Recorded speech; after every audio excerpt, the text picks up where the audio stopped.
Hello guys, today we will study the class 9th NCERT chapter 4 climate. So till now we have seen the pressure and winds and we have completed the first paragraph. Now we will study the second paragraph, that is from the Coriolis force, which is given in a an apparent force caused by the earth's rotation.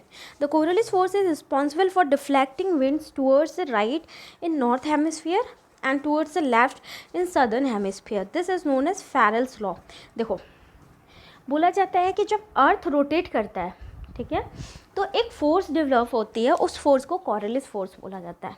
ठीक है, आपको यहाँ पे एक चीज़ और बतानी है कि कोरियोलिस फोर्स सबसे ज़्यादा कहाँ पे होता है, इक्वेटर पे होता है या पोल्स पे होता है.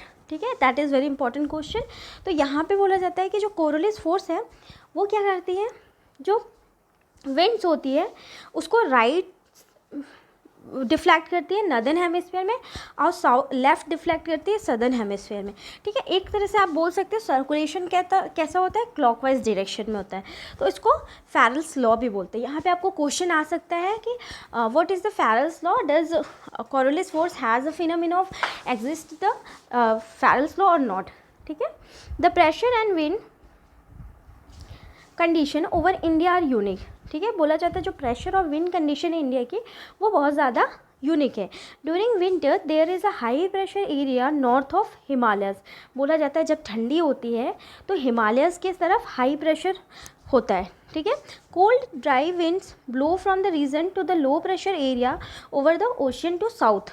ठीक है, बोला जाता है कि जो ठंडी हवा होती है, ठीक है, वो कहाँ से आती है, लो प्रेशर एरिया से.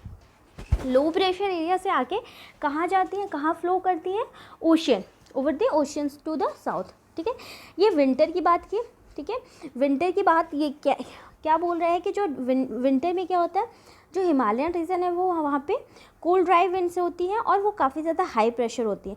लेकिन जो हवा होती है, ठीक है, कोल्ड ड्राई विंड्स जो होती है हिमालयंस पे हाई प्रेशर डेवलप होता है और जो कोल्ड ड्राई विंड्स होती हैं वो लो प्रेशर से, मतलब लैंड से डेवलप होके कहाँ से जाती है, साउथ में, ओशन में.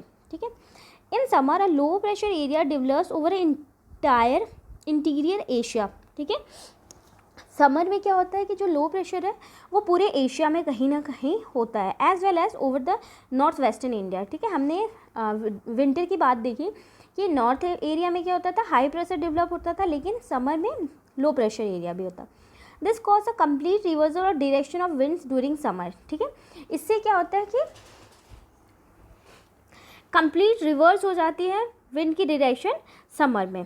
Air moves from the high pressure area over the southern Indian ocean in a south easterly direction crosses the equator. ठीक है, बोला जाता है जो एयर होती हैं वो हाई प्रेशर से मूव करती हैं सदर्न इंडियन ओशन में. ठीक है, और साउथ ईस्टर्ली डायरेक्शन हम देखा जाए तो साउथ ईस्टर्ली डायरेक्शन और क्रॉस करती हैं इक्वेटर को and turns right towards the low pressure area over the Indian सब कॉन्टिनेंट.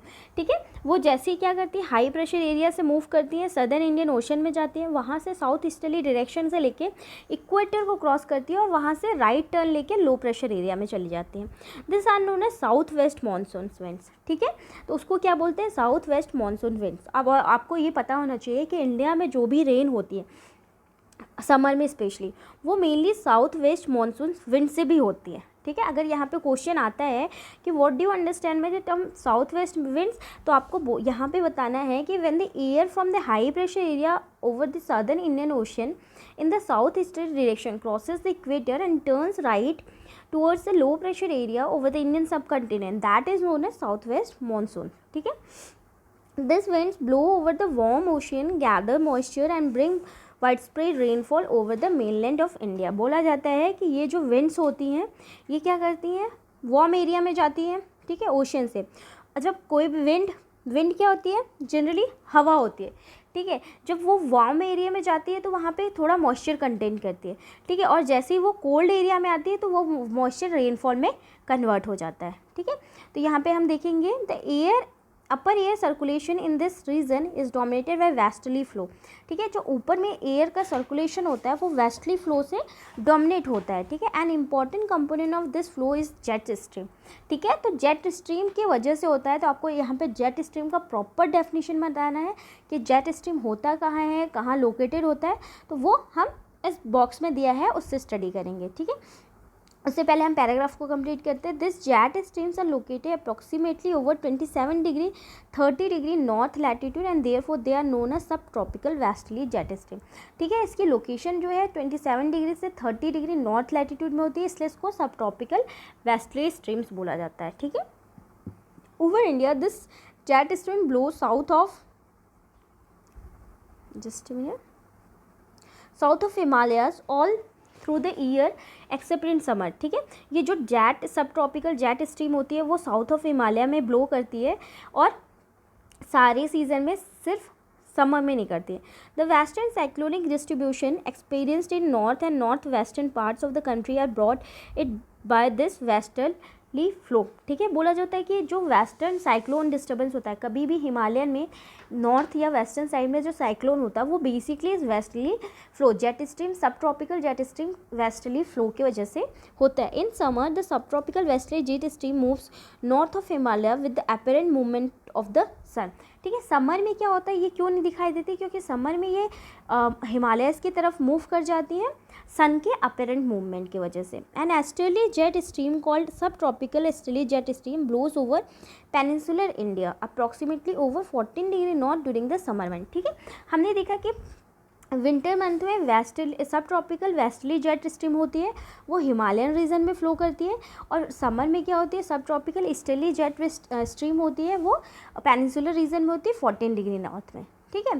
तो यहाँ पे हम सबसे पहले जेट स्ट्रीम के बारे में देखेंगे इस बॉक्स में। This are a narrow belt of a high altitude westerly winds in the troposphere, ठीक है।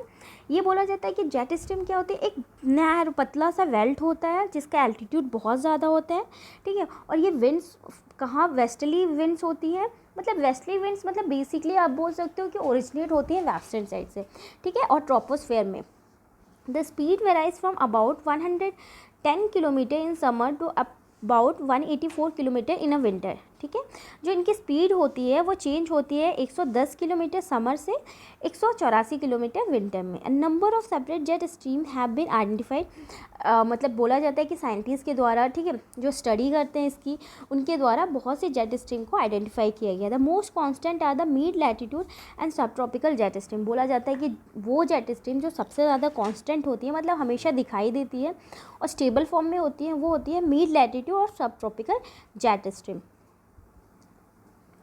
Okay, so in next class we will come to the Indian monsoon, and till now we have completed this topic. Even is this western cyclonic disturbance we will see in the next class. So here what we have completed 3 parameters of factors which affect the change of climate condition. So I hope you have understand this class. We will come to the next class.